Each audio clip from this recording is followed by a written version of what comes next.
Topics के online platform पे आप सभी का स्वागत करता हूं।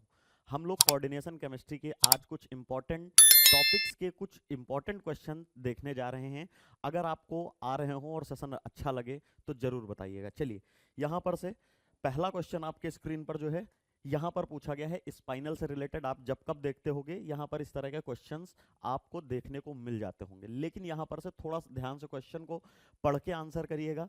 पूछा गया है which of the following pair of spinels has value of spinel parameter 2 equals to 0। मतलब ओवरऑल ये कहना चाह रहा है कि लैम्डा की जो वैल्यू रहने वाली है ये 0 रहेगी। अब 0 किसके लिए होती है? तो जो भी स्पाइनल्स हमारे दो तरह के होते हैं। 1 मिनट में शॉर्ट में स्पाइनल हमारे जो भी स्पाइनल्स है वो दो तरह के होते हैं। एक होता है नॉर्मल स्पाइनल और दूसरे होते हैं इनवर्स स्पाइनल। ठीक है, इन्हें इनवर्स स्पाइनल बोलते हैं। नॉर्मल स्पाइनल्स के केस में लैम्डा की वैल्यू 0 होती है और इनवर्स स्पाइनल्स के केस में लैम्डा की वैल्यू 0.5 होती है। While in between both of them, यहां पर से हमारे क्या होते हैं पार्शियल इनवर्स स्पाइनल्स का भी केस होता है जहां की लैम्डा की वैल्यू 0 से तो ज्यादा होती है और 0.5 से थोड़ी सी कम होती है। मतलब यहां पर आप रख सकते हो 0.5 से, अगर इसको बेटर तरीके से मैं रिप्रेजेंट कर दूं तो कुछ ऐसे आएगा। लैम्डा यहां पर से 0 से बड़ा लैम्डा होगा और 0.5 से छोटा। ठीक है, इसका बेस्ट एग्जांपल जो आप देखते हो वो क्या है? NiAl2O4, जिसका लैम्डा की वैल्यू 0.38 देखने को मिलती है। अब देखो यहां पर से हम कैसे आइडेंटिफाई करते हैं, तो इसका बेसिक कुछ हम लोग जो कंक्लूजन निकाल के पढ़ते हैं कि अगर हमारे पास कभी भी क्रोमियम +3 में हो और कोबाल्ट +3 में हो या एल्यूमिनियम +3 में हो या इवन Mn का भी कई बार बोलते हैं कि +3 में हो, तो हमारे इनसे बनने वाले स्पाइनल नॉर्मल ही बनते हैं। लेकिन अगर हमसे बात की जाएगी कि Fe अगर +3 में है तो इससे बनने वाला स्पाइनल हमारा इनवर्स ही होगा। बस एक चीज याद रखिएगा यहाँ पर से इंपॉर्टेंट, कि यहाँ पर से सब कुछ ठीक है, इसका एक एक्सेप्शन जो कि कौन सा है? ये जहां पर से एल्यूमिनियम +3। अब आप कैसे डिटेक्ट करोगे +3 में कौन सा है? तो जो बेसिक फॉर्मूला होता है Mn2O4, तो याद रखना यहां पर से जिसकी ऑक्सीडेशन जो 1 नंबर में होता, मतलब एक ही मेटल होता है, वो ऑलवेज +2 में होता है और जो 2 नंबर्स में होते हैं वो +3 में होते हैं। दैट मीन्स जैसे NiAl2O4 में एल्यूमिनियम 2 हैं, दैट मीन्स वही +2 में होगा, सॉरी +3 में होगा। सिमिलरली अब यहां पर तो कुछ है ही नहीं, तो Fe ही +2 में है और Fe ही +3 में भी है। यहां पर से ये 1 है ये 2 है, लेकिन 2 वाला किस में होता है? +3 में, ये +2 में। यहां पर से तो वही +2 में भी है, वही +3 में भी है। इसको हमको देखना, यहां पर से देखो यहां पर से एल्यूमिनियम +3 में है, यहां पर से क्रोमियम +3 में है, यहां पर से Fe +3 में है, यहां पर भी Fe +3 में है और यहां पर क्रोमियम +3 और यहां पर Fe +3। जरा एक बार अपने इनसे आंसर से कंपेयर कर लेते, आपको आंसर मिल जाता। अगर आप यहां पर से देख रहे होगे तो ये कैसा हो जाएगा? इनवर्स स्पाइनल हो जाएगा। तो आंसर काट दो, क्योंकि हमसे 0 के लिए पूछा गया और 0 मतलब नॉर्मल, और दोनों नॉर्मल हो, तो दूसरा हमें चेक ही नहीं करना है। यहां पर से देखोगे तो ये कैसा है? क्रोमियम नॉर्मल होता है, ये भी नॉर्मल, हमारा ये वाला ऑप्शन सही हो जाएगा। नेक्स्ट वाले में देखोगे Fe है, दैट मीन्स यहां पर से ये आंसर गलत हो जाएगा। यहां पर भी Fe है तो आंसर गलत हो जाएगा। बस याद रखना Fe का एक एग्जाम्पल है जो है ZnFe2O4, जो कि Fe यहां पर भी +3 है, बट इसकी ये कैसा बनाता है? ये नॉर्मल बनाता है। जैसे यहां पर से इस वाले केस में भी एल्यूमिनियम +3 में है, बट ये जैसे एक्सेप्शनल केस ये है, उसी तरह से आप इस वाले एग्जांपल को एज एक्सेप्शनल केस याद कर सकते हैं। नेक्स्ट क्वेश्चन आगे बढ़ते हैं। देखिए, बहुत ही सिंपल सा क्वेश्चन है माइक्रो स्टेट कैलकुलेशन का। कई बार आपको कुछ टर्म्स दी होती हैं, उनसे हम लोगों को इसे क्या बोलते हो? इसे टर्म बोलते हो। जब भी कोई भी यहां पर से आपकी स्टेट, ये जो दिया है इसे क्या बोलते हो? ये स्टेट है। PFD ये सब क्या है? स्टेट है। कैपिटल लेटर्स में है, दैट मीन्स ये स्टेट है। अगर यही स्मॉल लेटर्स में होता तो ये आप subshell, P subshell, F subshell या D सबसेल को रिप्रेजेंट करते हैं। इसके ऊपर यहां पर से जो वैल्यू लिखी, न्यूमेरिकल वैल्यू, इसको हम स्पिन मल्टीप्लिसिटी कहते हैं। और किसी भी स्टेट के ऊपर अगर स्पिन मल्टीप्लिसिटी लग जाती है तो उसे हम टर्म बोलने लगते हैं। और सुंदर बात क्या है, यहां पर इसकी एक जे वैल्यू लिखते हैं, रसल संडर्स कपलिंग, एलएस कपलिंग या स्पिन ऑर्बिट कपलिंग, अगर उसकी भी वैल्यू यहां पर लिख देंगे तो इसे टर्म सिंबल कहते हैं। ठीक है, बस और कुछ नहीं है। आगे बढ़ते हैं। इसका सिंपल सा फॉर्मूला क्या है, अगर हम लोग निकालते हैं माइक्रोस्टेट, अगर हमको टर्म से निकालनी होती है तो हमारे पास फॉर्मूला क्या होता है, बहुत बेसिक सा होता है, स्पिन मल्टीप्लिसिटी 2l+1। ठीक है, अब यहां पर से बात दो चीज है कि एक स्पिन मल्टीप्लिसिटी का फॉर्मूला, तो स्पिन मल्टीप्लिसिटी कुछ और नहीं है 2s+1 है। ठीक है, क्या है, 2s+1 है। लेकिन यहां इस फॉर्मूले में हमें ये नहीं कैलकुलेट करनी, बिकॉज ये स्पिन मल्टीप्लिसिटी ही होती है, डायरेक्ट वैल्यू रख दो। तो यहां पर से अगर आप इसके लिए कैलकुलेट करो और इसके लिए, इसको कैलकुलेट करने से पहले एल की वैल्यू S_P_D_F ... मतलब अगर हमारी इस तरह की सबसेल हैं तो इसके लिए 0 होती है, इसके लिए 1, इसके लिए 2, इसके लिए 3, ये सारे हम लोग बात करते हैं, या कैपिटल S, P, D और F। ठीक है, इनके लिए ये वैल्यूज होती है मिलिकन टर्म्स। मिलिकन टर्म्स के इनको बोलते हैं मिलिकन टर्म्स, और मिलिकन टर्म्स के करस्पॉन्डिंग ये न्यूमेरिकल वैल्यूज आती हैं। P है, P के लिए हम क्या रखेंगे, 1, मतलब L की वैल्यू यहाँ पर 1, तो स्पिन मल्टीप्लिसिटी कितनी है 3, और 2 × 1+1, तो इसको मल्टीप्लाई कर लोगे तो यहाँ से कितना हो जाएगा, ये 3 दूनी 6 और 9, मतलब 9 आ जाएगा यहाँ पर से। ठीक है, देख लो 9 कहाँ पर है, ये दो ऑप्शन कट गए। सेकंड नंबर पे अगर आप रखोगे स्पिन मल्टीप्लिसिटी अगेन 3 है, और 2 × L की वैल्यू F के लिए कितनी होती है, 3 होती है, यहाँ पर से मैं 3 लिखूंगा × 1, मतलब यहाँ पर से 3 दूनी 6, 6 18 और 18 3 21 हो जाएगा। दैट मीन्स आपका आंसर नंबर डी हो जाएगा, ना कि बी। गॉट इट, सिंपल मेथड है। Another method for calculation of microstate जो होता है वो क्या होता है, NCR = n⁴ अपॉन यहां पर से R factorial into -1 upon R⁴। कुछ ये यहां पर फॉर्मूला देखने को मिलता है। ठीक है, ये भी एक माइक्रोस्टेट कैलकुलेशन का है।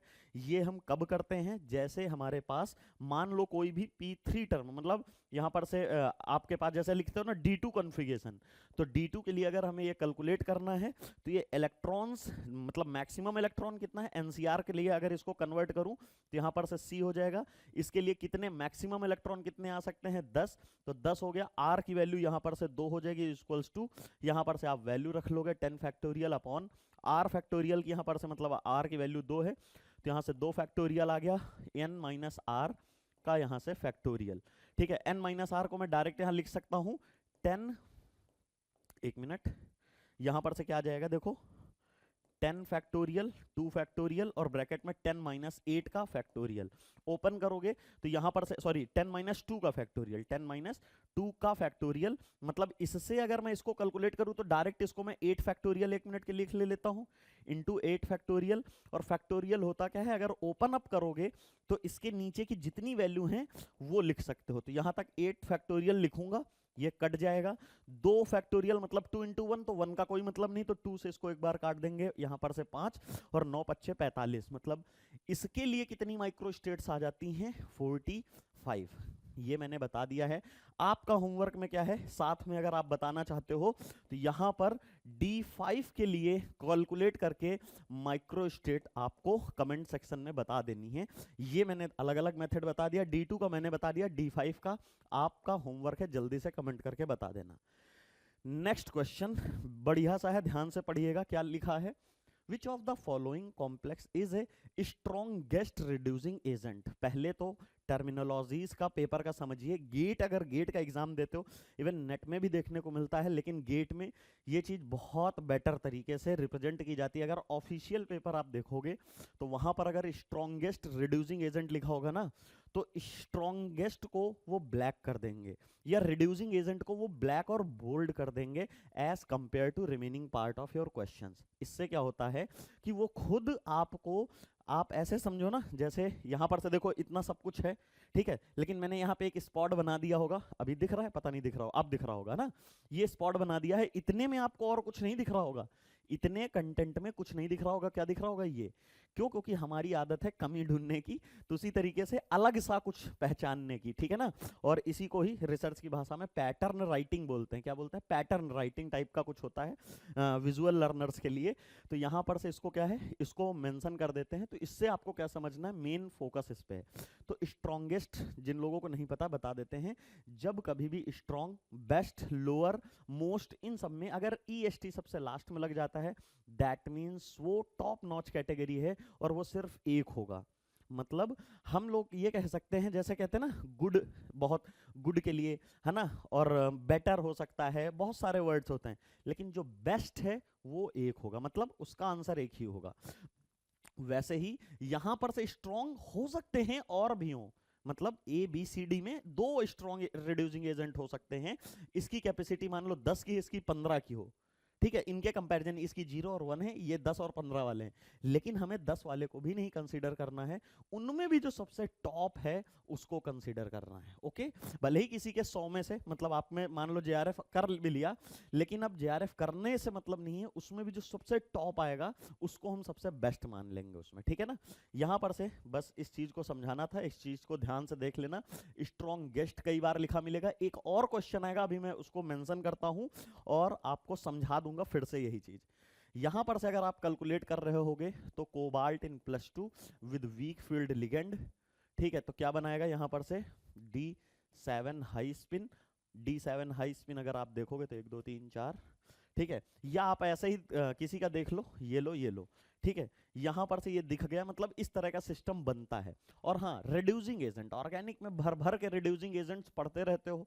रिड्यूसिंग एजेंट्स का एक्चुअली में काम क्या है, रिडक्शन का होता क्या है भाई? ओवरऑल वहां पर तो हाइड्राइड डोनर लिगेंड्स देख लेते हो कि जैसे LiBH4 NaBH4 या फलाना जो भी जितने हैं, वो रिड्यूसिंग एजेंट का काम करते हैं। एक्चुअली में होता क्या है, एक्चुअली में मतलब जो इलेक्ट्रॉन्स के टर्मिनोलॉजी में अगर हम बात करें, तो जो लोग इलेक्ट्रॉन डोनर्स होते हैं, जिनको हम मेटल्स बोलते हैं, metals are strong reducing agent while halogens are strong oxidizing agent, की कहीं पे इलेक्ट्रॉन मिले तुरंत कैप्चर कर लेते हैं।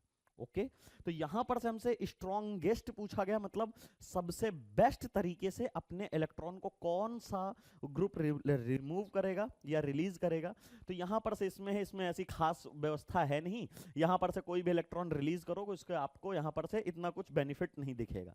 अगर आप सबको सॉल्व करोगे, ये आपका काम है, अभी यहां पर से जल्दी से हम करके आपके सामने दिखा रहे हैं, जब आप करके देखोगे तो यहां पर भी आपको ऐसा ही कुछ मिलेगा, कोबाल्ट इन +2 ऑक्सीडेशन स्टेट होगा और ऐसे ही जियोमेट्री वगैरह, सॉरी इलेक्ट्रॉनिक कॉन्फ़िगरेशन देखने को मिलेगी और एग्जैक्टली सेम यहां पर भी। बट हेयर दिस कंपाउंड कैसा है आपका, strong field ligand. Strong field ligand है तो यही सारी चीजें है ना, इन तीनों का सेम है, 1 2 3 इनकी सेम इलेक्ट्रॉनिक कॉन्फ़िगरेशन। यहां SFL हो गया तो थोड़ा तो दिमाग में पहले ही आ जाना चाहिए था कि इनसे सबसे डिफरेंस है, इसीलिए यही आंसर है। बट हम आपको और क्लियर तरीके से बताएं ऐसा क्यों होता है। स्ट्रॉन्ग फील्ड लिगेंड का काम क्या होता है, पेयरिंग कराना। और पेयरिंग भाई ये कैसा सिस्टम है, D7 है, 6 तक तो पेयर अप हो गए, 7th इलेक्ट्रॉन जबरदस्ती पाउलीज एक्सक्लूजन प्रिंसिपल थोड़ी फेल कर दोगे कि एक और वाइटल में 3 इलेक्ट्रॉन, फिर कहां जाएगा, वो हायर स्टेट में जाएगा। ये लो मैंने भेज दिया। अब अगर यहां पर से आप देख रहे हो तो यहां पर से एक्चुअली में इस इलेक्ट्रॉन मतलब इसकी CFSE भी जो आएगी वो कितनी आएगी, 6 चौक 24, 24 में से 6 गया, -1.8 डेल्टा O के आसपास आएगी। After releasing an electron it will be converted into this form, cobalt +3 D6 low spin having a maximum CFSE of -2.4 delta O। अभी मैं पेयरिंग एनर्जी की बात नहीं कर रहा हूं, बस सिंपल इसकी बात कर रहा हूं। तो ये रिएक्शन मतलब ये जो है दो चीजों से फैसिलिटेट होता है। अनपेयर इलेक्ट्रॉन हाई एनर्जी में होता है, आसानी से चला जाता है। इसका ड्राइविंग फोर्स क्या है, गेन ऑफ CFSE, मतलब ओवरऑल स्ट्रॉन्ग हमारे पास, इसी को तो कहते हो CFSE। जब भी कहीं पढ़े होगे, किसी से भी पढ़े होगे, यही तो पढ़ा होगा। मैक्सिमम CFSE कितनी आती है, -2.4 डेल्टा O। ऑर्गेनिक में रिएक्शंस पढ़ते हो, बोलते हो सर इसकी रिएक्शन का ड्राइविंग फोर्स क्या है, तो आपको बताया जाता CO2 निकल गया, H2 निकल गया, NO2 निकल गया, इस तरह का CO मतलब और भी बहुत सारी गैसेस निकलती हैं, PPT बन गया, बहुत सारी चीजें, एरोमेटिसिटी आ गया, ठीक है, रेजोनेंस मिल रहा है। उसी तरीके से इनऑर्गेनिक में ये इसका ड्राइविंग फोर्स हो जाता है और इसकी वजह से बहुत इजी रिमूवल होता है और 7 इलेक्ट्रॉन से 6 इलेक्ट्रॉन बचते हैं। That means strongest reducing agent आपका कौन सा हो जाएगा? सी वाला। नेक्स्ट क्वेश्चन, ये तो थोड़ा सा याद करने वाला है, रटने वाला है, ट्रांस इफेक्ट से रिलेटेड क्वेश्चन है।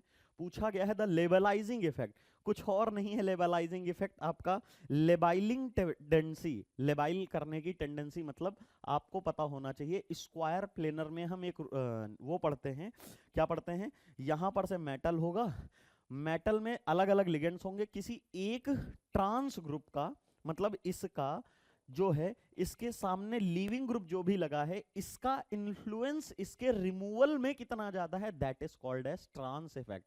फिर से सुन लो, यहां पर से स्क्वायर प्लेनर, ये जो हम इस ट्रांस इफेक्ट पढ़ते हैं सिर्फ और सिर्फ मोस्टली इसके लिए पढ़ते हैं, और जितने भी कॉम्प्लेक्सेस देते हो, यहां पर से प्रेजेंट 180 डिग्री पे जो लिगेंड है उसका influence on removal of leaving group के ऊपर कितना ज्यादा है, वही उसका लेबलाइजिंग इफेक्ट या ट्रांस इफेक्ट कहलाता है। तो इसके लिए अगर आपको याद हो, ट्रांस इफेक्ट तो एक्चुअली में होता क्या है, दो अलग अलग इफेक्ट्स का कॉम्बिनेशन होता है, जिसको आप लोग कहते हो, एक को कहते हो ग्राउंड स्टेट इफेक्ट, दूसरे को कहते हो ट्रांजिशन इफेक्ट। ठीक है, अगर मैं यहां ट्रांस इफेक्ट की बात करता हूं तो ट्रांस इफेक्ट एक्चुअली में क्या होता है, दो इफेक्ट का कॉम्बिनेशन होता है, एक होता है ग्राउंड स्टेट इफेक्ट, दूसरा होता है ट्रांजिशन स्टेट इफेक्ट। एक्चुअली में ये जो ग्राउंड स्टेट इफेक्ट है, इसको कौन एम्फेसाइज करता है, सिग्मा डोनर वाले लिगेंड इसको भरपूर तरीके से पावर बनाते हैं। और ट्रांजिशन स्टेट इफेक्ट में अगर हम बात करते हैं तो पाई एक्सेप्टर वाले जो है ये डोमिनेट करते हैं।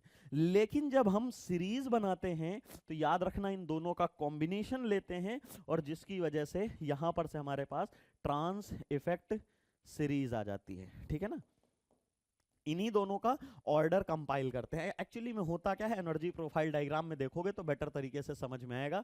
यहां पर से रिएक्शन हमारी, आपने केमिकल काइनेटिक्स में ये डायग्राम 50 बार, हजारों बार देखा होगा। ठीक है, ओवरऑल इस रिएक्शन की रेट कैसे फास्ट हो सकती है, दो मेथड से बच्चा, इस ग्राउंड स्टेट की एनर्जी को बढ़ा दो या तो इस ट्रांजिशन स्टेट की एनर्जी को घटा दो। अब एक बात बताओ, आज तक किसी भी टीचर ने आपसे कहा है कि ग्राउंड स्टेट की एनर्जी बढ़ा दो? भाई सिंपल सी बात है, ग्राउंड स्टेट की एनर्जी बढ़ाना मतलब अनस्टेबिलिटी लाना। बट आपसे हर एक टीचर ने यही कहा होगा कि ट्रांजिशन स्टेट को जितना स्टेबलाइज करोगे, रेजोनेंस है, मीजोमेरिज्म में 50 तरह के और तरीकों से, उतना ज्यादा रिएक्शन फास्ट होगी। दैट मीन्स जो चीज अनस्टेबल है उसको लोअर करने में, जो चीज हाई एनर्जी की उसको नीचे लाने में ज्यादा फैक्टर इफेक्ट करेगा, या कह लो वो ज्यादा बेटर है। जो चीज पहले से स्टेबल है उसको एनर्जी देके अनस्टेबल करके रिएक्शन काम नहीं चलेगा, या वो बेकार काम है। हम एक तरफ से रिएक्शन तो फास्ट कर रहे हैं लेकिन हमें ज्यादा कहीं ना कहीं मेहनत करनी पड़ रही, सारी चीजें वो वर्थ इट नहीं है। हमारे लिए बेटर क्या है कि अगर हम एनर्जी लगा रहे, कुछ कर रहे हैं, तो इसको भी स्टेबल करें और प्रोडक्ट भी बनने लगे। दैट इज वाई आपका ट्रांजिशन स्टेट इफेक्ट और पाई एक्सेप्टर इफेक्ट जो है ये डोमिनेटिंग इफेक्ट होता है, मेजर होता है, और ये जो होता है माइनर होता है। शायद ये पूरा आप डिटेल समझ गए होंगे, बस आपको यहां से समझना है। आप गूगल पे करके सारी पूरी लंबी सी ट्रांस इफेक्ट की सीरीज उठा के देख लेना। ठीक है, उसमें आपको अलग अलग बस ऑथेंटिक जगह से उठाना, पता लगे कहां से उठा लो, इधर उधर से, क्योंकि कई बार आपको यहां पर से आपको इज इक्वल्स टू का भी साइन मिलेगा। याद रखना, हाइड्राइड ऐसे बहुत खराब सा दिखता है, लेकिन ट्रांस इफेक्ट से सीरीज में बहुत अच्छा उसका वो माना जाता है। एसेटाइलिन वगैरह, मतलब जो आपकी कार्बीन, कार्बाइन है, इनका भी ट्रांस इफेक्ट वगैरह बहुत ज्यादा होता है।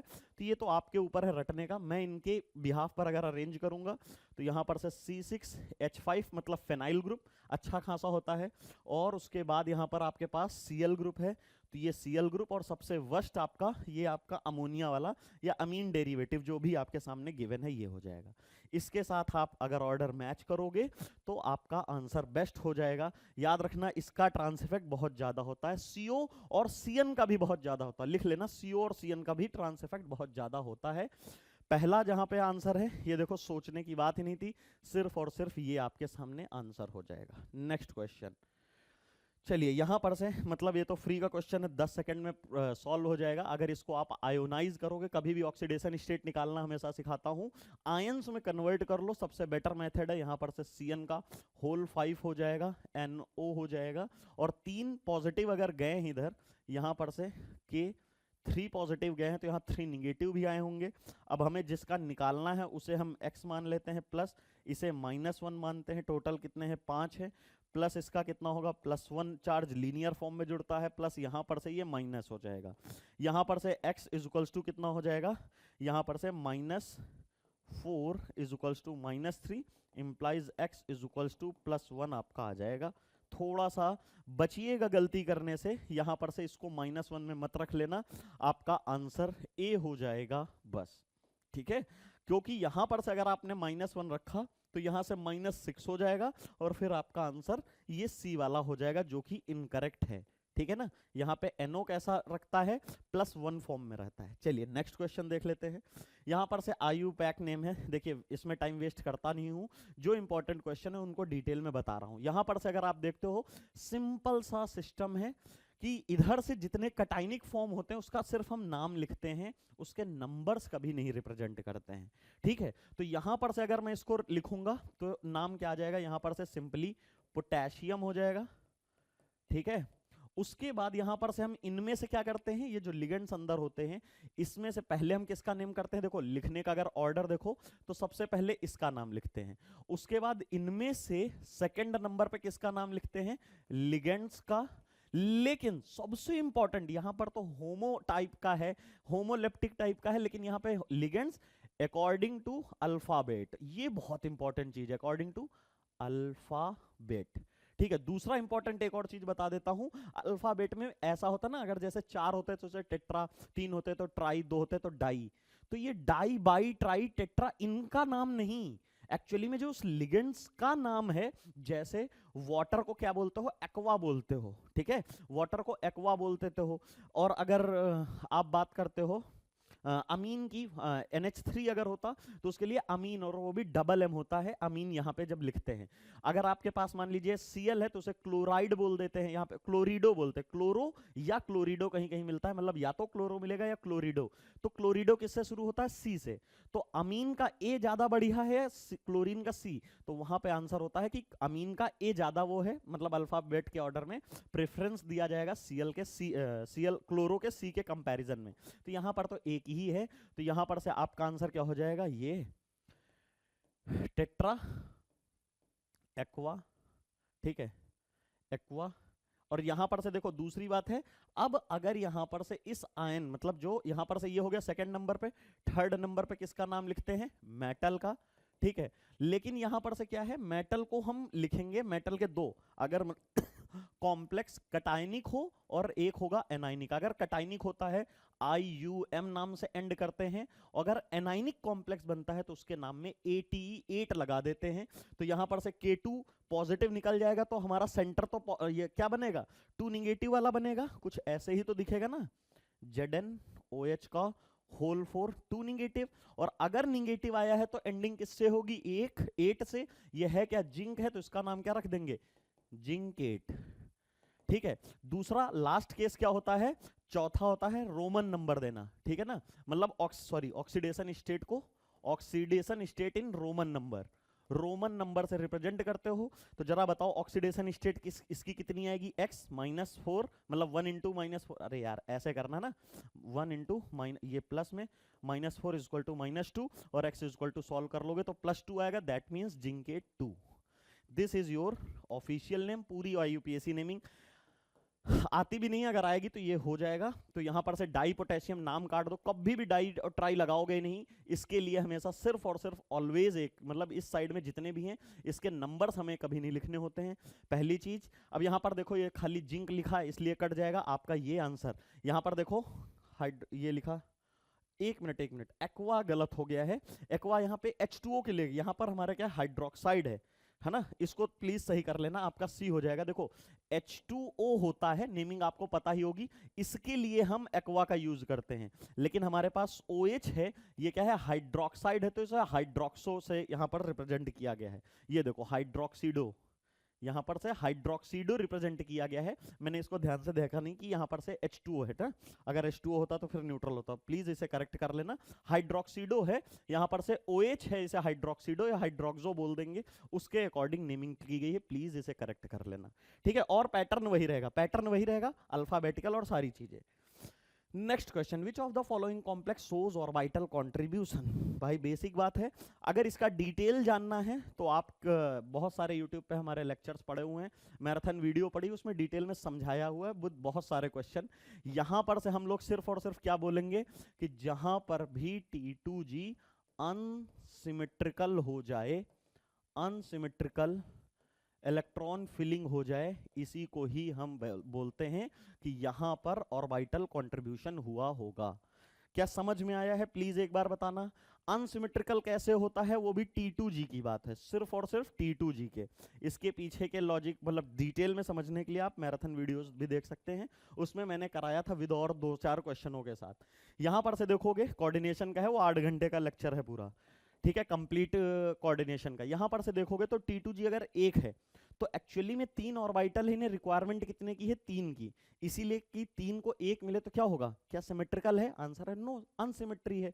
अगर मैं कहता हूं 2 दे देता हूं तो 3 के बीच में 2 लोग क्या यहां पे सेटिस्फाइड होगा, नहीं होगा, दैट मींस ये भी अनसिमेट्रिकल होगा। लेकिन 3 लोगों में से 3 तो ये हैप्पी हो जाएंगे और ओके ओके होगा, 3 लोगों को मतलब इक्वल इक्वल शेयरिंग होगी, कोई दिक्कत नहीं है।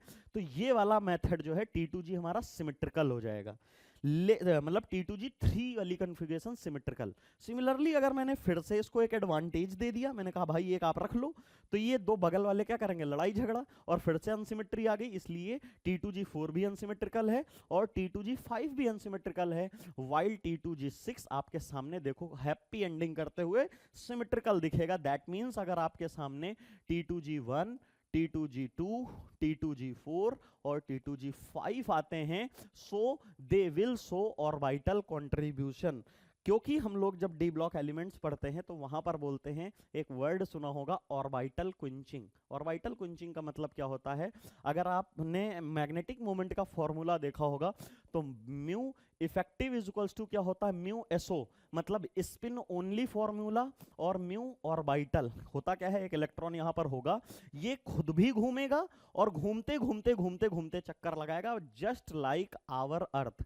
वो अपनी एक्सिस पे मोशन करती है तो दिन रात होता है, और जब वो सूरज के सन के अराउंड में पूरा चक्कर लगा के आती है तो वहां से हमारा 1 ईयर कंप्लीट हो जाता है। तो ऑर्बिटल मोशन क्या है, ईयर का, ईयर होना मतलब अर्थ का सन के अराउंड में घूमना, और जो एक डे है वो क्या है, अर्थ का अपनी एक्सिस पे पूरा कंप्लीट घूमना। तो लेकिन जब ये हम पढ़ते हैं तो ये वाला क्विंच हो जाता है, इसे बोलते हैं क्विंचिंग, ठीक है, क्विंचिंग बोलते हैं इन केस ऑफ कोऑर्डिनेशन में डी ब्लॉक एलिमेंट। ऐसा क्यों होता है, क्योंकि जो डी सब सेल होती है वो पेनल्टीमेट मतलब वैलेंस सेल सबसे बाहर सेल के अंदर होता है, थोड़ा सा डीपली बरीड होता है, जिसकी वजह से जो इलेक्ट्रॉन जैसे यहां पर है तो यहां पर से हमारे पास ये है, तो ये लिगेंड्स आते हैं, इसमें क्या कर देते हैं, कुंचिंग कर देते हैं। कुंचिंग मतलब यहां पर से रोक देते हैं तो वो रेस्ट्रिक्टेड हो जाता है, तो इसका रोटेशन हो नहीं पाता, जिसकी वजह से कुंचिंग। लेकिन ये तब तक सही है जब तक ईजी वगैरह में इलेक्ट्रॉन, लेकिन अगर T2G अनसिमेट्रिकल होता है तो यहाँ पे ये भी पॉसिबल होता है। तो अगर आप इसमें से कैलकुलेट करोगे तो इसकी इलेक्ट्रॉनिक कॉन्फ़िगरेशन Mn+2 है, D5 हाई स्पिन है, और यहां पर से इसकी फिलिंग कैसी होगी, सिमेट्रिकल होगी, देखो, ठीक है। तो ये तो आंसर से गया, क्योंकि ये आंसर क्या है, T2G लिख लेना कि T2G 6 और T2G 3 में तो कभी नहीं होगा, और उसके अलावा Eg वाले से हमें मतलब नहीं है, लास्ट इलेक्ट्रॉन अगर Eg में है तो उससे मतलब नहीं है। क्रोमियम की बात कर रहे हैं, क्रोमियम N+2 की बात हो रही है, हाई स्पिन मतलब यहां पर से क्या है, D4 है, D4 हाई स्पिन है, तो D4 हाई स्पिन में यहां पर से 1 2 3 और चौथा इलेक्ट्रॉन तो है, लेकिन प्लीज देख लेना ये Eg में अनसिमेट्री है, T2G तो 3 ही है, और हमसे Eg से मतलब ही क्या है, यहां पर से JTD थोड़ी पढ़ रहे हैं कि Eg से मतलब हो, तो आंसर कट गया। नेक्स्ट है टाइटेनियम, टाइटेनियम N+2 जो होता है उसको बोलते हो D2 कॉन्फ़िगरेशन, और D2 में T2G अनसिमेट्रिकल होगा, वो देखो लिखा है, आंसर सी हो जाएगा, लास्ट वाला कट जाएगा, क्योंकि कॉपर N+2 जो होता है वो D9 कॉन्फ़िगरेशन होता है, तो Eg अनसिमेट्रिकल है लेकिन T2G सिमेट्रिकल है, और इससे हमें मतलब नहीं है, Eg वाला आंसर काट दो। JTD थोड़ी पढ़ रहे हैं जो Eg अनसिमेट्री देखनी है।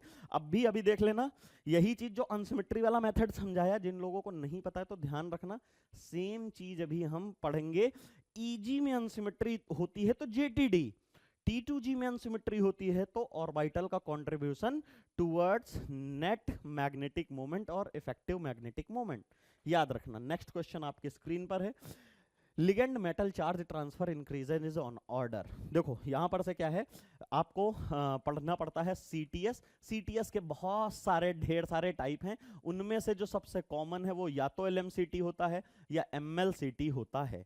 ठीक है, जैसा कि नाम सजेस्ट कर रहा है, ligand to metal charge transfer complex and second one is metal, पहला है लिगेंड टू मेटल और second one is metal to ligand. तो अगर इनका बेस्ट एग्जांपल देखोगे तो यहां पर से इसी का किसी का देख लो, यहां पर से ये है और इसके पास यहाँ पाई डोनर टाइप का लिगेंड है ना, ये वाला जैसे है, तो यहाँ पर से क्या करता है, पाई डोनर लिगेंड है, तो यहाँ पर से अपने निगेटिव चार्ज को भी देता है और अपने लोन पेयर को भी देता है, इसकी valence D, vacant D orbital में, तो इसी को कहते हैं सिग्मा बॉन्ड। तो बनेगा ही बनेगा, ऑलवेज कोऑर्डिनेशन एग्जिस्ट इसी में कर रही है कि या तो कोई लेविस बेस जिसके पास लोन पेयर है या कोई ऐसी एनाइनिक स्पीसीज जिसके पास निगेटिव चार्ज है, वो मेटल के वैकेंट डी ऑर्बिटल में डोनेशन ऑफ इलेक्ट्रॉन पेयर करती है, या कह लो मेटल के हाइब्रिडाइज्ड वैकेंट ऑर्बिटल में डोनेशन करती है, जिसकी बात कोऑर्डिनेट कोवेलेंट बॉन्ड फॉर्म होता है। दिस इज द सिंपलेस्ट और बेसिक ऑफ कोऑर्डिनेशन केमिस्ट्री, नहीं तो कभी बॉन्ड फॉर्म ही नहीं होगा। उसके बाद ओएमसी में क्या होता है, मेटल बैक डोनेट करता है सीओ में, दिस इज बैक डोनेशन। और सिमिलरली यहां पर भी ऐसा नहीं, यहां पे नहीं होता है, यहां पर भी होगा, यहां पर भी। और अब ये मत कह देना सर ओएमसी और कोऑर्डिनेशन कोई भी फाइन लाइन बिल्कुल ऐसी नहीं है कि हम दो कॉम्प्लेक्सेस को कहें कि ये भैया कोऑर्डिनेशन है और ये ओएमसी है, कोई भी ऐसी फाइन लाइन नहीं है, किसी भी बुक्स में नहीं लिखा है। आप सिर्फ और सिर्फ ये सब बोल सकते हो थोड़ा बहुत कि कोऑर्डिनेशन में वीक फील्ड लिगेंड्स जनरली हम पढ़ते हैं, स्ट्रॉन्ग फील्ड्स भी पढ़ते हैं, लेकिन ओएमसी में मोस्ट ऑफ द लिगेंड्स जितने यूज होते हैं वो स्ट्रॉन्ग फील्ड होते हैं। ठीक है, अलग अलग बातें हैं, पहले यहां पर हम देख लेते हैं। एलएमसीटी वगैरह ये हो गया, और एमएलसीटी में जस्ट रिवर्स होता है कि मेटल, देखो लिगेंड्स तो भाई अभी मैंने बताया ये तो बेसिक बात है, ये तो बनेगा ही बनेगा, नहीं तो कोऑर्डिनेशन चलेगी नहीं। लेकिन अगले स्टेज में जैसे ओएमसी में ये क्या करता है, बैक डोनेट, अगर ये करने लगता है तो इसी को हम कहते हैं metal to ligand charge transfer. ये सारी बातें छोड़ो, यहां पर से अगर आप देख रहे हो इसमें होता है लिगेंड में, तो इसमें होमो लूमो कॉन्सेप्ट आपने पढ़ा होगा। लिगेंड क्या होता है, होमो बिहेव करता है, और यहां पर से ल्यूमो कौन बिहेव करता है, मेटल। और वाइल इन केस ये जस्ट वाइस वर्सा लिख लो, है ना, ये जस्ट रिवर्स हो जाता है। होमो जो है मेटल हो जाता है, यहां मेटल डोनर हो जाता है, और लिगेंड एक्सेप्टर हो जाता है, लाइक सीओ सीएन ये वाले लिगेंड्स, है ना। बेसिक है, एग्जांपल अगर इनके लिखने हैं तो वही आपके NiCO4 वगैरह इन सब के केस में उधर चला जाएगा। यहां पर से देखोगे इसमें क्या बताना बस, और हाँ एक और लास्ट चीज है, अगर मैं बात करता हूं जेड इफेक्टिव की इंक्रीज और डिक्रीज करने की, तो ट्रांजिशन मेटल में अलग रूल चलता है और मेन ग्रुप एलिमेंट्स में अलग चलता है। क्यों ऐसे है, क्योंकि ट्रांजिशन मेटल में डी सबसेल आ जाती है, तो पुअर शील्डिंग नाम का केमिकल बॉन्डिंग में एक फेनोमेना पढ़ा होगा, शील्डिंग वगैरह नहीं कर पाता है, स्क्रीनिंग नहीं कर पाता है, उसकी वजह से वैलेंस के इलेक्ट्रॉन अंदर खींचे चले आते हैं। ये कह लो न्यूक्लियस का वैलेंस सेल के ऊपर जो अट्रैक्शन है वो ज्यादा पावरफुल लगता है। ठीक है, इसकी वजह से ये क्या करता है, 3D से 4D, 4D से 5D डाउन द ग्रुप जो जेड इफेक्टिव होता है वो इंक्रीज होता है। लेकिन अगर इसमें बात करते हो डाउन द ग्रुप, मतलब फर्स्ट पीरियड से सेकंड थर्ड फोर्थ, यहां पे जेड इफेक्टिव डिक्रीज करता है, ये याद रखना। ठीक है, अब इससे सर यहां पर समझा क्यों रहे हो, बिकॉज याद रखना Z effective is directly proportional to electronegative. फिर कहोगे सर ये क्यों समझा रहे हो, बिकॉज इलेक्ट्रोनिगेटिविटी से हम रिलेट करते हैं मॉलिक्यूलर और वाइटल्स को।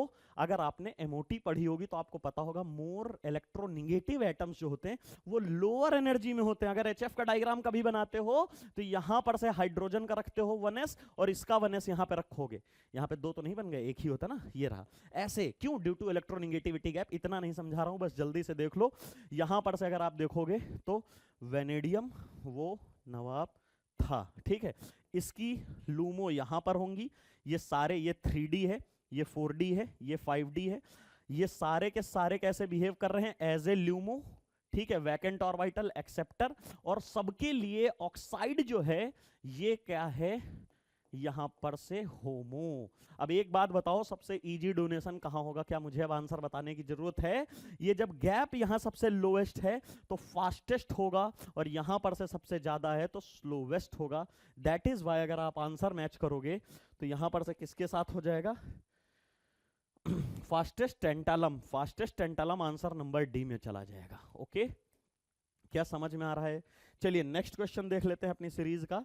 यहां पर से है ligand group of orbitals participate in sigma bonding. अरे बहुत बेसिक बात है। सबसे पहली बात याद रखना कि इसमें जीरेड और अनजीरेड का मेंशन नहीं होता। वाई? बिकॉज यहां पर कोई भी हम जीरेड और अनजीरेड देते क्यों हैं, इसको आपने ग्रुप थियरी में बहुत डिटेल में पढ़ा होगा। उसका मैं एक लाइन यहां बताना चाहूंगा बस, कि जब भी हम सेंटर ऑफ सिमेट्री कहीं पे अप्लाई करते हैं और किसी भी इन्वायरमेंट में जाने पे अगर इन्वायरमेंट सेम होता है तो उसे जीरेड कहते हो, और अगर वो डिफरेंट हो जाता है तो उसे अनजीरेड कहते हो। और ये अब किस मेथड में इन्वायरमेंट? ये चार्ज का हो सकता है, ये एटम का हो सकता है, या स्टेरिक चीज हो सकती। मतलब हम अगर लेफ्ट जाएं राइट जाएं तो हमको हर एक चीज इक्विवेलेंट मिलनी चाहिए, चाहे वो इलेक्ट्रॉन डेंसिटी के टर्म में हो और चाहे एटम्स के टर्म में हो। और अगर जी रेड मिल जाता है या सिमेट्रिक मिल जाता है या एक जैसा मिलता है उसे जी से रिप्रेजेंट करते हो, नहीं सो यू से कर देते हो। कहोगे सर टेट्राहेड्रल में ऐसा क्यों नहीं करते हैं? बिकॉज यहां पर से हम centre of symmetry, centre of symmetry क्या है अभी मैंने बताया हाथ का है, इस जगह पर से लगाओ इधर से और इधर से। सिमेट्रिक है? नहीं है, बिकॉज यहां पे घड़ी है और यहां पे नहीं है, ठीक है ना। तो ये अनजीरेड सिस्टम हो गया। लेकिन एटलीस्ट यहां पे हम लगा के लेफ्ट और राइट को चेक कर पा रहे हैं, दोनों इक्वल 180 डिग्री पे कुछ है। प्लीज एक बार जरा बताओ टेट्राहेड्रल जियोमेट्री का बॉन्ड एंगल कितना है? आंसर है सर 109 डिग्री। सो क्या यहां पर पॉसिबल है? क्या आप यहां पे अप्लाई कर सकते हो? भाई आपने इसको मान लो 1 मिनट के लिए या हाइपोथेटिकली इस जगह से सेंटर ऑफ सिमेट्री लगा के चेक करी, इसका दूसरा पार्ट कहां होना चाहिए? यहां। यहां तो कुछ है ही नहीं, तो यहां सेंटर ऑफ सिमेट्री आप लगा ही नहीं सकते हो। सेंटर ऑफ सिमेट्री कहां लगाएंगे? जैसे एग्जांपल, जैसे मान लो सीओ है ना, इसमें लगा के चेक करते हो। ये कैसा है? देखो सेम दिख रहा है, तो ये कैसा हो गया? सिमेट्रिक हो गया, मतलब जीरेड हो गया एक तरह से। लेकिन अगर ये देखो यहां पे लगा लिया सीएस है, यहां पर एस है, ये सल्फर है, सल्फर है, एक सेकंड के लिए ऐसे समझ लो सल्फर है, तो ये देखो इधर सल्फर, इधर ये लगाया लेकिन अनसिमेट्रिक हो गया है ना। ये बेसिक पार्ट था। अब अपने पार्ट में आ जाते हैं कि भाई टेट्राहेड्रल में ऑर्बिटल जो मतलब यूज होंगे वो 4 होंगे। और यहां पर से अगर आप देख रहे होगे ये ऑप्शन तो ऐसे ही गया, जीयू लगा दिया। दूसरी बात, ये होता है ट्रिपलेट तो 3 ऑर्बिटल हुई, ये होता है सिंगलेट तो 1 ऑर्बिटल हुई, ये होता है डबलेट को इसको रिप्रेजेंट किया जाता है, ये सिंगलेट को, ये डबलेट को, ये ट्रिपलेट को और ये सिंगलेट को। भाई एक चीज देखो, अगर आपने 1 सेकंड के लिए भी सोचा होता तो ये सब आंसर बकवास लिखे हैं। यही एक ऐसा है जिसमें कोऑर्डिनेशन नंबर 4 बनने की पॉसिबिलिटी है और यही हो जाएगा। क्या आसान था? समझ में आएगा होंगे, थोड़ा सा कॉन्सेप्ट रिकैप भी हो गया। नेक्स्ट क्वेश्चन आपके स्क्रीन पर है, बहुत ही आसान सा है, मतलब उसी तरह है जैसे भी पीछे था। अगर कुछ भी नहीं आ रहा है तो आप खाली ये यहां पर से थोड़ा दिक्कत हो सकती, क्या लिखा है तो यहां पर से ये कुछ इस फॉर्म में लिखा गया है, ओ CO ME, बस और कुछ नहीं था। उसके बाद यहां पर से देखोगे तो 1N, ठीक है, 2 2 N N N, और इसमें यहां पर लिखा है टर्सरी ब्यूटिल, टर्सरी ब्यूटिल और टर्सरी ब्यूटिल। अब अगर आपने केमिकल बॉन्डिंग पढ़ी होगी तो किसी भी सेंट्रल एटम के करस्पॉन्डिंग हम कैसे देते हैं? Steric number. यहां पे क्या होता है? लोन पेयर प्लस एटम्स को काउंट करते हैं, इसके बिहाफ पर सारा आंसर निकालते हैं। तो लोन पेयर तो बच्चा 0 है। यहां पर से देखोगे 1 2 3 4 5 6 इस तरह करके है। और लोन पेयर इसमें स्टेरिक नंबर में एटम क्या loan pair plus sigma bond बोलते हैं। तो सिग्मा बॉन्ड यहाँ 1 है, यहाँ 1 है, यहाँ 1 है, यहाँ पे 1 है। टोटल सिग्मा बॉन्ड यहाँ पर स्टेरिक नंबर में कितने आ गए? 4। लोन पेयर कितने आ गए? 0। दैट मींस स्टेरिक नंबर कितना आ गया? 4।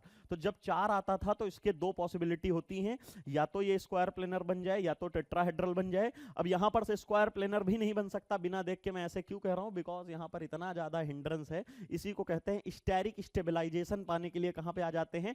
टेट्राहेड्रल में। देखो टर्सरी ब्यूटिल ग्रुप्स लगे हैं, इसलिए यहां पर इस फॉर्म में नहीं जाएगा और ये टेट्राहेड्रल फेवर करेगा अबव स्क्वायर प्लेनर कॉम्प्लेक्स, अगर साइड आइटम छोटे हों या एक इक्विवेलेंट हो या यहाँ पर 3D का मेटल की जगह 4D 5D के मेटल है, तो इट इज बेटर टू से कि वो स्क्वायर प्लेनर बनाएंगे रादर देन आपका टेट्राहेड्रल। तो आंसर स्क्वायर पिरामिडल बिल्कुल गलत बात है, क्योंकि यहाँ के लिए 5 चाहिए, टेट्राहेड्रल बिल्कुल सही है। स्क्वायर प्लेनर क्यों गलत है मैंने बता दिया, और पेंटागोनल प्लेनर के लिए भी 5 चाहिए, ये भी सरासर गलत बात बोली गई है आपके स्क्रीन पर।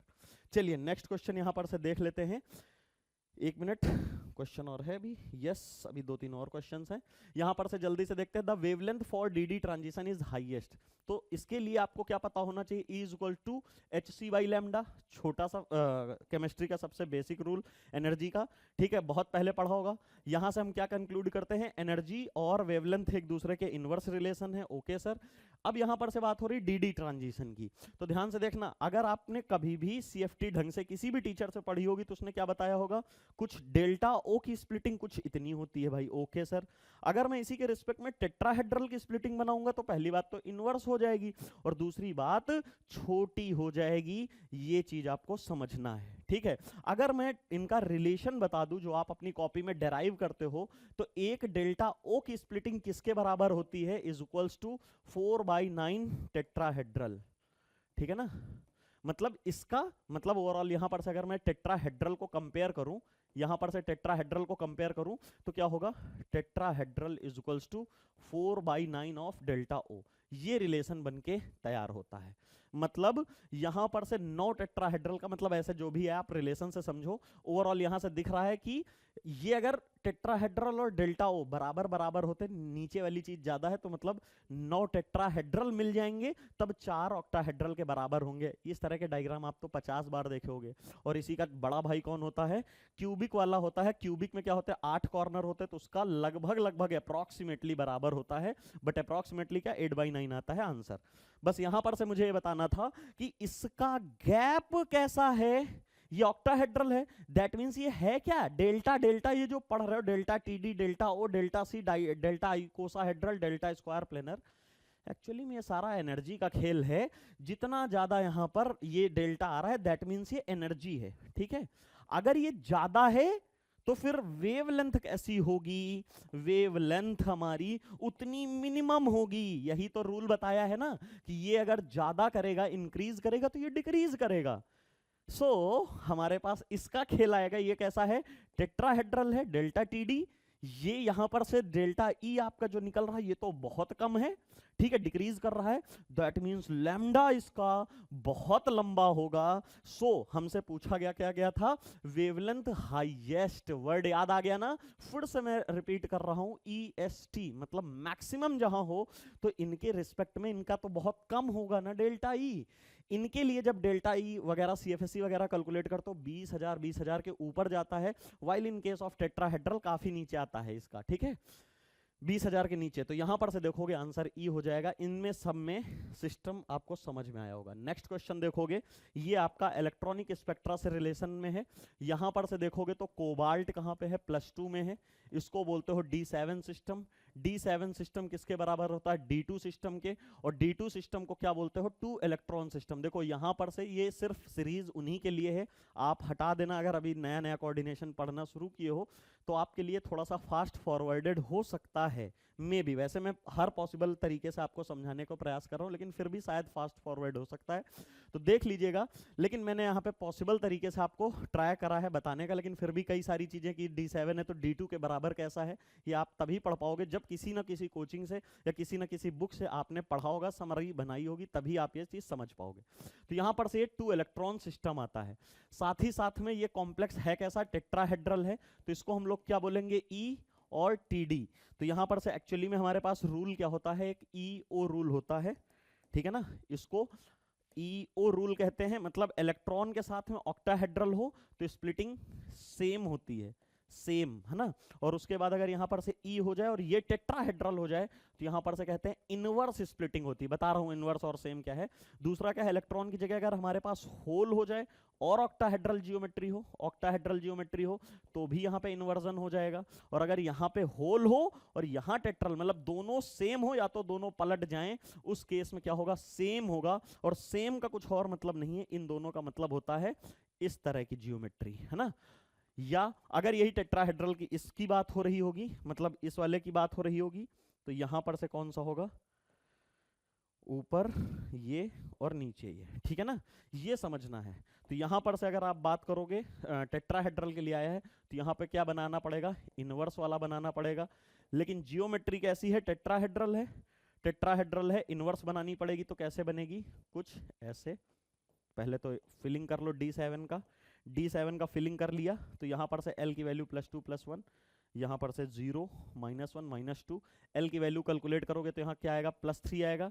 L की वैल्यू जो होती है F आता है 3 के करस्पॉन्डिंग। कहाँ से पता चला, ये मैंने आज के ही क्वेश्चन में करवा रखा है अभी, मिल्टन टर्म सिंबल वगैरह जहाँ पे आया था, ये रहा है ना, F के करस्पॉन्डिंग देखो 3 आता है, L ये हो गया।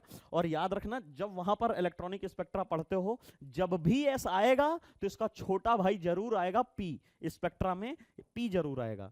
अब यहां पर से अगर स्पेक्ट्रा बनाओगे, इसको बनाने से पहले एक और चीज निकालनी पड़ेगी, स्पिन मल्टीप्लिसिटी। तो 1 2 3, वैसे तो स्पिन मल्टीप्लिसिटी का फॉर्मूला होता है 2s + 1, और यहां पर से S की वैल्यू इन सबको कैलकुलेट करके रखोगे तो कितना आ जाएगा, 3/2, और यहां पर से रखोगे तो 2 × 3/2 + 1 करोगे तो कितना आ जाएगा, 4 आ जाएगा। लेकिन एक मैं शॉर्ट मेथड बता देता हूं, जितने नंबर ऑफ अनपेयर्ड इलेक्ट्रॉन हो उससे एक ज्यादा स्पिन मल्टीप्लिसिटी, 1 2 3, तो स्पिन मल्टीप्लिसिटी कितनी, 1 ज्यादा 4, तो यहां पर से 4 लिख लोगे। तो इनके ऊपर स्पिन मल्टीप्लिसिटी आज ही सिखाया था कि इसके ऊपर जैसे ही लगाते हो तो इसे टर्म बोलने लगते हो। तो यहां पर से 4f नीचे बनती है, 4p ऊपर बनती है, और बोला क्या जाता है, सेम टर्म रिपल करती है। ये सारी चीजें आगे भी आपको समझ में आएंगी। ये कुछ ऐसे दिखेगा, यहां पर से एक्चुअली में ये स्प्लिटिंग, इनवर्स स्प्लिटिंग इस तरह होती है, नीचे आता है T2 T1, सॉरी यहां पर से A2 T2 T1, और ये भी T1, वो भी P का, ये भी P का, ये भी, ये सॉरी ये P का नहीं, ये F का है, ठीक है, ये F का है और ये भी F का है। दूसरी बात क्या है, यहां पर से 4 4 लिख लो, 4 4 4 4। दूसरी बात एक चीज है, यहां पर से इतना हो गया है, एक ट्रांजिशन ये पॉसिबल है, एक ये पॉसिबल है, एक ये पॉसिबल है। यहां पर से बोला जाता है ये जो फेनोमेना हुई है ना, ये T1 है, ये भी T1 है, तो बोला जाता है जैसे same charge repel each other, similarly same term ripple each other. अगर मैं सेम स्पेक्ट्रा बनाता हूं ना, तो वहां पर अपोजिट वाले टर्म एक साथ आते हैं, और जैसे opposite charge attract each other, similarly opposite term attract each other. अगर हमारे पास यही मतलब अट्रैक्ट वाला बना रहा होता मेरे सामने, आपके सामने, तो कुछ ऐसे बनता है। यहां पे होता है T2G, फिर यहां पे होता है T1G, फिर यहां होता है A2G, और ये जो T1G इसका ऊपर जाना चाहिए वो नीचे आ जाता है कुछ यहां पर से, जो कि किसका है, P का है। ये किसका है, F का है। ये किसका है, F का है। ये किसका है, F का है। यहां पर से P, यहां पे F, ये 4 4, इनको लगाना मत भूलना। शायद पूरी हिस्ट्री समझ में आ गई होगी, बस ये याद रख लेना। यहां पर से क्योंकि ये टेट्राहेड्रल सिस्टम है, टेट्राहेड्रल में अब भी जस्ट पीछे बच्चा बताया है, ये देखो ऑलरेडी ये बहुत छोटा होता है, तो यहां पर से जो सबसे लंबी ट्रांजिशन होती है ये विजिबल रेंज में जाती है। कहां जाती है, ये विजिबल वाले में जाती है। तो ब्लू कलर किसकी वजह से आएगा, 4A2GF से 4T1GP। देख लो 4T1GP कहां है, ऑप्शन सी, ठीक है। क्यों हुआ है, क्योंकि ये छोटी छोटी ट्रांजिशन है। विजिबल का रेंज कहां से शुरू होता है, 400 से लेके 800 के आसपास तक। ये वाली एनर्जी की ट्रांजिशन इतनी कम होती हैं कि 200 तक ही रह जाती हैं, मतलब कहीं ना कहीं आपका लोअर रीजन्स में ही रह जाती है ना, मतलब आपका विजिबल से पहले। चलिए नेक्स्ट क्वेश्चन देख लीजिए, ये बहुत बढ़िया क्वेश्चन है, ये रिएक्शन मैकेनिज्म का क्वेश्चन है। इसको समझाने के लिए आपको रेफरेंस बुक, हुई बुक होती है, आपने सुना ही होगा हुई, ठीक है, उसका रेफरेंस लाया हूं विद पेज नंबर, आपको और बेटर तरीके से समझाने के लिए। Reduction of this complex by this occur by inner sphere mechanism. दो तरह की रेडॉक्स रिएक्शन प्रोसीड होती है। रेडॉक्स मतलब जहां रिडक्शन ऑक्सीडेशन दोनों हो रहा होगा, रिडक्शन मतलब जहां से इलेक्ट्रॉन जा रहा होगा, ऑक्सीडेशन मतलब जहां इलेक्ट्रॉन आ रहा होगा। इनर स्फीयर मैकेनिज्म और आउटर स्फीयर मैकेनिज्म नाम की दो मैकेनिज्म होती हैं जिसके थ्रू रेडॉक्स प्रोसेस होती है। आउटर स्फीयर मैकेनिज्म में दो कॉम्प्लेक्स कभी भी आपस में बॉन्डिंग नहीं करते हैं, वो पास में आते हैं, और क्वांटम में फेनोमेना पढ़ा ना टनलिंग, उसके हिसाब से इलेक्ट्रॉन एक दूसरे को फेंक के दे देते हैं, बस मतलब आपस में कुछ इंटरेक्शंस नहीं, बॉन्ड फॉर्मेशन या बॉन्ड ब्रेकिंग नहीं होती। While in case of inner sphere mechanism आपके दो कॉम्प्लेक्स क्लोज विसिनिटी में आते हैं, और दो में से किसी एक में ऐसा लिगेंड होगा जिसको कहते हैं ब्रिजिंग लिगेंड, और वो ब्रिज बनाएगा, और उसके बाद उसके ऊपर से इलेक्ट्रॉन टहलता हुआ दूसरे कॉम्प्लेक्स में जाएगा, वाइल ओएसएम आउटर स्फीयर में उड़ के जाता है बाई टनलिंग प्रोसेस से। While in case of ESM दो कॉम्प्लेक्स क्लोज विसिनिटी में आते हैं, सक्सेसर कॉम्प्लेक्स बनाते हैं, मतलब जुड़ जाते हैं, ठीक है, एक्टिवेटेड फॉर्म में आ जाते हैं, और एक ब्रिजिंग लिगेंड होगा जो दोनों कॉम्प्लेक्स को लिंक करेगा, और लिंक करने के बाद इलेक्ट्रॉन उसके ऊपर पैर रखेगा ब्रिजिंग वाले के, और फिर दूसरे के ऊपर फुदक के चला जाएगा। तो जनरली होता क्या है, ब्रिजिंग लिगेंड पे कौन बिहेव करता है, ये जितने भी हैलाइड्स होते हैं ये वाले बिहेव करते हैं, या अगर आप देखो तो NH2 भी बिहेव कर सकता है, मतलब ओवरऑल OH बिहेव कर सकता है, OR बिहेव कर सकता है। आप ऐसे याद कर लो कि जिनके पास ऐसे लोन पेयर हो जो दो दे सकते हो, वाटर नहीं कर सकता है, दो लोन पेयर होते हैं, but we know that second lone pair कभी वाटर नहीं दे सकता है, तो वो ब्रिजिंग लिगेंड नहीं हो सकता है। अमोनिया कभी ब्रिजिंग नहीं हो सकता, क्योंकि उसके पास क्या है, वो तो कहीं ना कहीं ऐसे ही, मतलब वो होता है सिंपल सा, अमोनिया का एक लोन पेयर ही कोऑर्डिनेशन बॉन्ड में बना लिया, यहां पर से कुछ ऐसे बनता है जैसे अमोनिया है, ये क्यों नहीं ब्रिजिंग की तरह बिहेव कर, एक लोन पेयर इसने भर भर के दे दिया, तो दूसरा वाला जो कॉम्प्लेक्स है इसको कैसे लिंक करेगा, इम्पॉसिबल। लेकिन यहां पर से अगर हेलोजन, मान लो मैं क्लोरीन की बात कर रहा हूं, तो इसने यहां पर से ये कॉन्फ़िगरेशन होती, इसने इसको देके बना लिया, अरे इतने सारे लोन पेयर हैं, कहीं से भी दिलवा लो भाई। This is called as condition for inner sphere mechanism. Redox के दो पार्ट मैंने बता दिया, ओएसएम और आईएसएम। ओएसएम में कोई भी खेल bond forming, bond formation, bond breaking ये सब नहीं होता है, इसमें होता है इसकी दो कंडीशन कि एट लीस्ट वन मेटल कैसा होना चाहिए, लेबाइल होना चाहिए, और one bridging ligand must present. अगर ये नहीं होगा तो ये मैकेनिज्म नहीं हो सकती। फिर से सुन लो कि दो मेटल में से एक लेबाइल है और एक इनर्ट, ये नया कॉन्सेप्ट है, आप लोगों को पता होगा, नहीं पता है तो आप पढ़ लीजिएगा कि कुछ मेटल्स जो होते हैं कॉन्फ़िगरेशन के अकॉर्डिंग लेबाइल और इनर्ट होते हैं, तो इसके होने की प्रोसेस तभी होगी जब एटलीस्ट एक लेबाइल हो और साथ साथ में एक ब्रिजिंग जरूर हो। तो इसको कैलकुलेट करते हो तो 4D वगैरह के जितने भी मेटल होते हैं किसी भी ऑक्सीडेशन स्टेट में ऑलवेज इनर्ट होते हैं। क्रोमियम इन +2 ऑक्सीडेशन अगर स्टेट बात करते हो तो ये कैसा होता है, लेबाइल होता है। तो भाई पहली कंडीशन सेटिस्फाई हो गई, यस यस यस। अब सेकंड कंडीशन यहां पर से देख लो, क्लोरीन था जो कि कैसा बिहेव कर जाएगा, ब्रिजिंग लिगेंड की तरह। ये तो बात बन गई, इसका मतलब ISM यस। और ये मैं नहीं कह रहा, ये देखो लिखा है। अब कह रहा है रेट डिटरमिनिंग स्टेप बता दो, तो ध्यान से सुनना। दो तरीके के ISM में RDS स्टेप जो होता है दो टाइप के होते हैं, ठीक है। एक होता है इलेक्ट्रॉन ट्रांसफर स्टेप, है ना, और दूसरा होता है dissociation step. Dissociation of successor complex, जो स्टार्टिंग में जुड़े थे ना उसी को तोड़ना ही यहां पे डिसोसिएशन स्टेप ये बनता है। ये कब होता है, जब भी हमारे पास, जब भी याद रखना यहां पर एक प्रोसेस इलेक्ट्रॉन ट्रांसफर कब होता है, व्हेन लिगेंड ट्रांसफर अकर। और ये कब होगा, when ligand transfer not occur. ये थोड़ा सा भी याद कर लेना, कब होता है कब नहीं होता है, ये बहुत लंबी बात है, बस मैं ये अलग अलग बताना चाह रहा हूं। मतलब एक आपके सामने दो अलग, जितना भी हो सकता है थियरी भी दे दिया, तो यहां पर ये वाला फॉलो होता, क्योंकि इस प्रोसेस में लिगेंड कैसे, यहां पर से बात हो रही है कि ये लिबाइल होगा कि, मतलब आप ऐसे समझ लो जो इनर्ट वाला है, अगर वहां पर जो इनर्ट ही रहता है ना तो वो कभी नहीं जाएगा। थोड़ा सा रिएक्शन मैकेनिज्म वाला पार्ट है, आपको डिटेल पढ़नी पड़ेगी, नहीं तो इतनी जल्दी नहीं समझ में आएगा। फिर भी इस क्वेश्चन का सॉल्यूशन क्या हो जाएगा, dissociation of successor complex, because इसमें लिगेंड ट्रांसफर नहीं होता है। कभी भी 4D और 5D का मेटल आ जाएगा तो there is no ligand transfer. एक शॉर्ट ट्रिक बता देता हूं, 4D 5D का मेटल देखने के बाद there is no ligand transfer. अगर लिगेंड ट्रांसफर नहीं होगा तो डिसोसिएशन स्टेप ही हमारा RDS स्टेप होगा। सो ये हमारे सामने ये सारी चीजें आ गई हैं। तो आपके लिए जो मैं कुछ लाया था तो देख लीजिए, यहां पर से सब कॉम्प्लेक्स हैं। ये कौन सी है, ये आपके सामने साफ साफ लिखा हुआ है आउटर स्फीयर OSM मैकेनिज्म हो गई है। और ये जो है ये है आपकी ISM मैकेनिज्म, आपका रेफरेंस है हुई, कीटर एंड गीटर, ठीक है। हुई बुक का यहां पर से दोनों का डेटा है, पेज नंबर तक मेंशन है, आप देख सकते हो जाके, ठीक है। हुई ये यहाँ पे लिखा है और ये 67 पे है, 567 थर्ड या फोर्थ एडिशन है, थर्ड एडिशन है मुझे लग रहा है शायद। ठीक है, यहां पर से देख लो कि जैसे जैसे ये ब्रिजिंग टेंडेंसी जितनी ज्यादा बढ़ेगी रेट उतनी ज्यादा फास्ट होती जाएगी। देखो ये वाला ब्रिजिंग सबसे बेस्ट करेगा इसलिए फास्टेस्ट रेट है। क्लोरीन वाला कम उतनी अच्छी ब्रिजिंग कर पाएगा तो इसकी थोड़ी कम है। देखो यहाँ 3 और पावर में 6 है, यहाँ पे 6 और पावर में 5 ही है, तो ये चीजें लिखी गई हैं। ये कॉम्प्लेक्सेस हैं, अलग अलग कॉम्प्लेक्सेस। और फिर से एक और बात बता रहा हूँ, कौन सा complex inner sphere mechanism follow करेगा, कौन सा आउटर स्फीयर।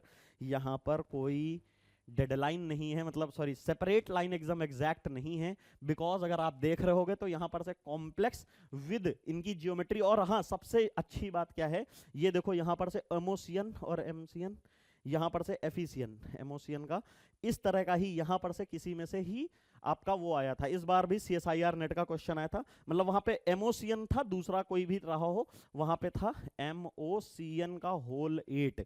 ये वाला कॉम्प्लेक्स जो है ये इस बार भी CSIR नेट जून 2024 का रिसेंट का क्वेश्चन है।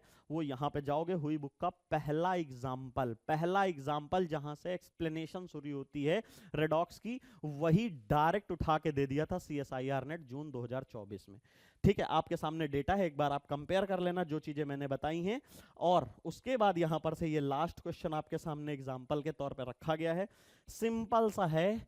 अब वर्ड मैंने बता दिया है, देखो सब्सटेंशियल लिखा है, सब्सटेंशियल जॉन टेलर डिस्टॉर्शन का मतलब है अच्छा खासा होना। वर्ड मैं बता देता हूं, यहां पर बेस्ट नहीं ढूंढना है, सब्सटेंशियल मतलब जहां पर अच्छा खासा हो। और अच्छा खासा कहां होता है JTD, याद रखना JTD का ऑर्डर मैं लिख देता हूं, EG3, EG1, T2G5, T2G4, T2G2 और लीस्ट होता है TTG1।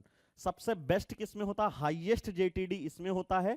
हमें जो आंसर लगाना है इन दोनों का लगाना है, तो जिन जिन में इसमें अनसिमेट्री आ जाए तो वहां पर आप आंसर लगा दीजिएगा। ये आपका होमवर्क क्वेश्चन है, अगर आपको ये समझ में आया तो प्लीज इसे सॉल्व करके जरूर बताना। और मैंने जो दिया था माइक्रोस्टेट कैलकुलेशन, इसकी माइक्रो स्टेट्स काउंट करके एक बार मुझे कमेंट सेक्शन में बताओ। ये आपका होमवर्क क्वेश्चन है ये दोनों, और जितना चीजें थी मैंने आपके सामने विद एक्सप्लेनेशन विद प्रूफ हुई बुक का भी रख दिया। अगर आपको समझ में आया हो सेशन तो लाइक कर देना, अगर अच्छा लगे तो आप अपना कमेंट सेक्शन में अपना आंसर पोस्ट कर सकते हैं।